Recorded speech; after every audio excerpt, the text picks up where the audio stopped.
Este día vamos a hablar de las cartas de Pablo a los Corintios. Y es un tema muy interesante porque vamos a leer algunos pasajes que nos van a ayudar a deducir qué era lo que estaba enfrentando la iglesia.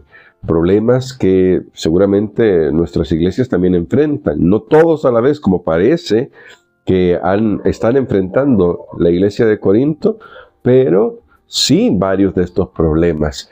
En este caso, sabemos que Pablo ya había escrito, lo vamos a ver hoy mismo, un pasaje donde se nos deja ver esta idea de que Pablo ya había escrito una carta a los Corintios. Y pues parece que no había dado resultado, porque los de Cloé, hay otra localidad, habían informado que seguía habiendo problemas en la iglesia de Corinto. Así que Pablo ahora escribe una segunda carta, que es la que nosotros conocemos como la primera carta a los Corintios, que por la dirección de Dios, la voluntad de Dios es la que nos ha llegado hasta nosotros y que, como dirá Elena de White, tiene principios importantísimos para nuestras iglesias.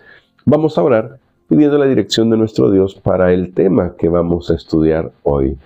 Nuestro bondadoso Padre, estamos agradecidos porque tú eres paciente con nosotros y nos ayudas, nos das tu bendición, tu protección. Y te imploramos, Señor, por favor, que hoy podamos extraer los principios de estas cartas en este estudio que haremos este trimestre para que nuestras iglesias puedan mantenerse enfocadas en la misión. Los problemas vendrán, siempre hay problemas, pero ayúdanos a ponerte a ti en primer lugar para poder solucionar esos problemas. En el nombre de Jesús oramos. Amén. Vamos a ir al texto bíblico y vamos a ir descubriendo ya algunos de los problemas. Así que ahora vamos a hacer un comentario rápido sobre todo esto porque a partir de la próxima semana se irá estudiando detalladamente el texto bíblico. Pero noten lo que dice 1 Corintios 1, versos del 10 en adelante. Os ruego, pues, hermanos, por el nombre de nuestro Señor Jesucristo, que habléis todos una misma cosa y no haya entre vosotros divisiones, sino que estéis perfectamente unidos en una misma mente y un mismo parecer. Porque he sido informado acerca de vosotros, hermanos míos, por los de Cloé, que hay entre vosotros contiendas. Noten, hay divisiones, hay contiendas. Y luego dice, quiero decir, que cada uno de vosotros dice, yo soy de Pablo, yo soy de Apolos, yo soy de Cefas, o yo de Cristo. ¿Cuál era el problema? Que tristemente la gente estaba yendo detrás de estos líderes carismáticos, estos líderes que eran impresionantes. Bueno, imagínate decir, yo soy de Pablo, porque es el personaje más versado de la Biblia en el Nuevo Testamento, porque para mí el más versado de la Biblia en el Antiguo Testamento es Moisés. Pero vemos al gran apóstol Pablo y luego se nos dice en otros pasajes, en Hechos, que Apolos era un hombre poderoso para hablar. Es decir, es fácil ver que esta condición de seguir a un hombre porque nos parece que lo que enseña lo enseña de una manera especial no es nueva. Hoy tenemos nuestros pastores favoritos, ¿sí o no? Tú puedes, no lo vamos a poner ahí, no vamos a escribir eso, porque no es la intención. Pero nota que es un error que nosotros comencemos a decir, pero el pastor fulano enseña esto. Y como argumento nosotros digamos, pero el pastor fulano, el otro, el mengano vamos a decir, enseña esto. Nosotros no somos seguidores de pastores. Y lo digo con propiedad, yo lo digo con propiedad. No estamos aquí para seguir a pastores. Puede ser que sean muy buenos enseñando, pero Pablo, el mejor de todos los maestros, luego tenemos a Apolos, grande, ¿no? Ahí como se lo describe en Hechos. Cefas, que es Pedro, el gran apóstol Pedro que estuvo con el Señor Jesucristo, pero ninguno de ellos son Cristo. Y luego están los que dicen yo de Cristo, pero ahí como tímidos, ¿no? Pero ninguno son Cristo. Y hoy podríamos también dar otros nombres. Como digo, no los voy a dar, porque yo sé que si digo algunos nombres, todos vamos a comenzar aquí a agarrar partido, porque tristemente nos pasa hoy en día. No tomemos partido por nuestros líderes. Lo digo en el sentido de convertirnos en seguidores de los líderes en lugar de seguidores de Cristo. Claro que debemos respetar a nuestros pastores, el mismo apóstol Pablo nos lo dice.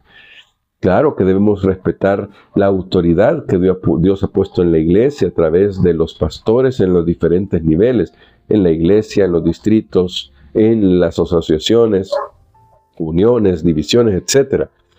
Pero nosotros no somos seguidores de pastores, somos seguidores de Cristo, ¿sí? Así que este era un problema. Luego tenemos otro problema.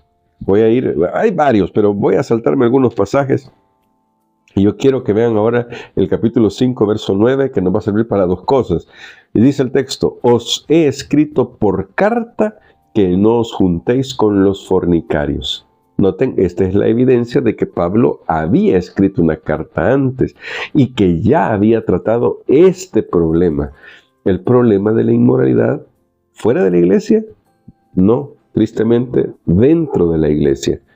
Porque se puede dar, debido a que muchas veces permitimos que nuestra cultura entre en la iglesia.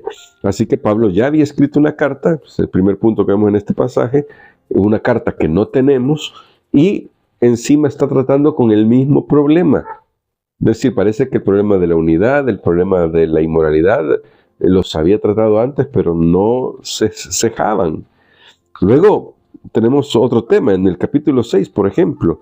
Ahí se nos presenta el gran problema de que los pleitos llegan al punto de que terminan en tribunales.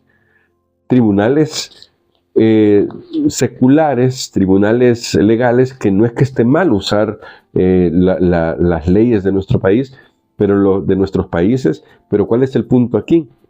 El punto es que eran cosas que podrían haberse solucionado en un ambiente cristiano, pero que tristemente ahora vemos la inmadurez espiritual de ellos, los llevaba a los tribunales. Es decir, repíteme lo que me has dicho que te voy a demandar. Eso es inmadurez espiritual, cuando se podría haber solucionado de otra manera.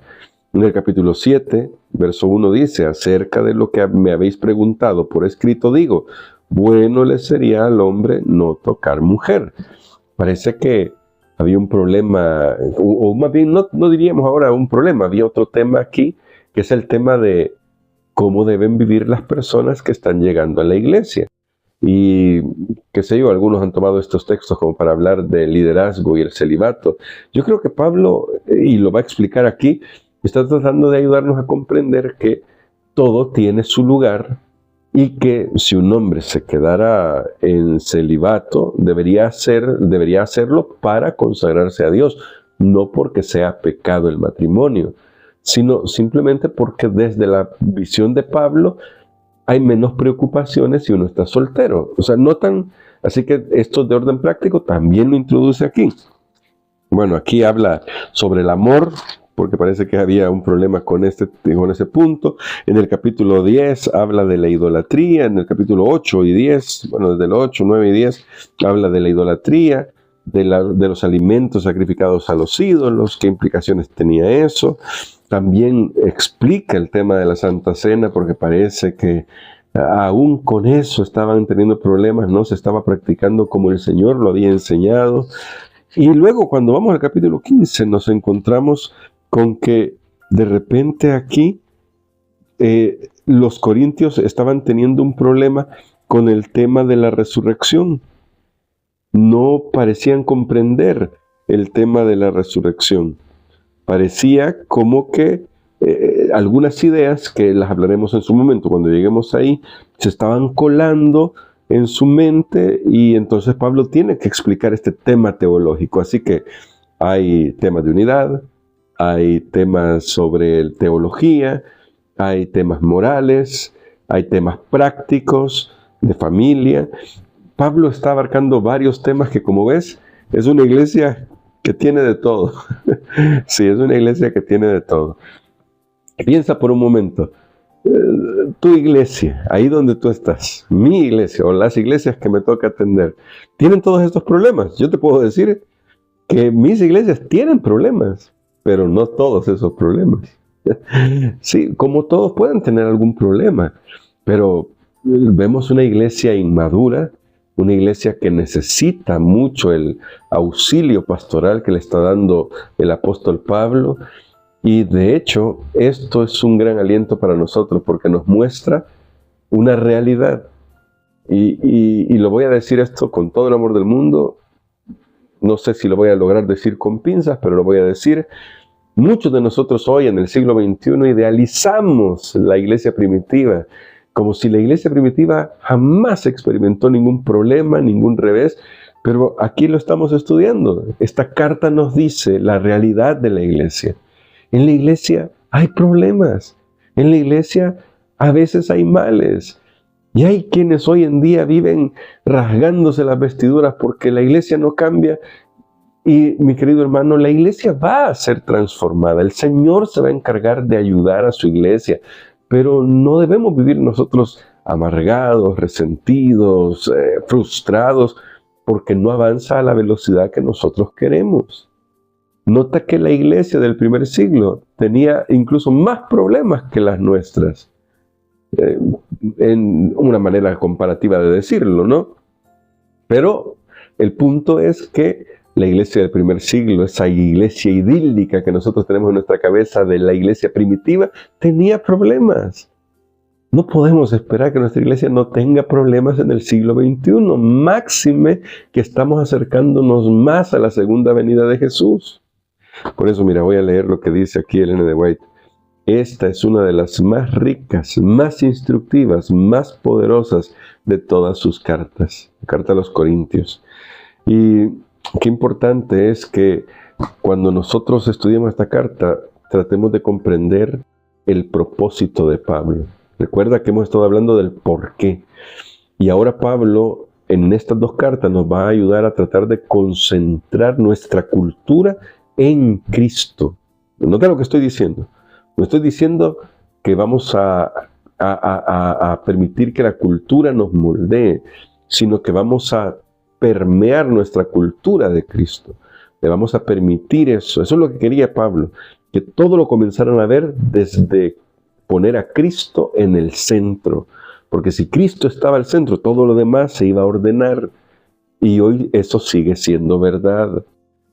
La mejor manera en que podemos ayudar a nuestra iglesia, voy a usar esta expresión, motivar a nuestra iglesia, corregir a nuestra iglesia, no se puede ver cualquier otra expresión, pero la mejor manera de hacerlo es ayudándole a ver que Cristo debe estar al centro, porque cuando Cristo está al centro, todo lo demás comenzará a ordenarse, y le vamos a pedir al Señor que nos ayude.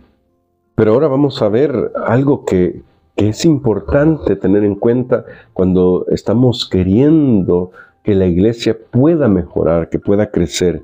Y es algo que Pablo tenía en mente también. Y se encuentra aquí en la segunda carta a los Corintios, el capítulo 2, verso 4. Por la mucha tribulación y angustia del corazón os escribí con muchas lágrimas, no para que fuerais entristecidos, sino para que supierais cuán grande es el amor que os tengo. Y esa es la pregunta final para hoy en esta reflexión. Cuando nosotros vemos a la iglesia y vemos los males que tiene, la pregunta es, ¿la forma en que actuamos demuestra que sufrimos y que amamos a la iglesia de Cristo? ¿O nos hemos convertido en los jueces, casi que defensores de Dios, diciendo, esto no puede ser porque ustedes están blasfemando el nombre de Dios, en lugar de ir al hermano y ayudarle a volverse a Cristo, que es lo que Pablo intentó siempre en sus cartas? Piénsalo por un momento, porque estas cartas deben ayudarnos a ser sensibles, como Pablo lo fue, como Jesús lo es, para ayudar a aquellos que están en necesidad, porque también nosotros estamos en necesidad espiritual.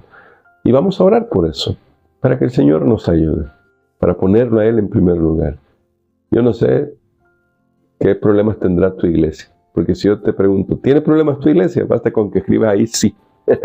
Sí, y es cierto, todas las iglesias tienen problemas. ¿Cómo enfrentas esos problemas? ¿Lo haces como Pablo, con amor, llegar hasta las lágrimas por ayudar a tu iglesia, a tus hermanos, porque tú quieres que también estén en el reino de los cielos? Vamos a orar. Querido Padre, gracias te damos por tu palabra.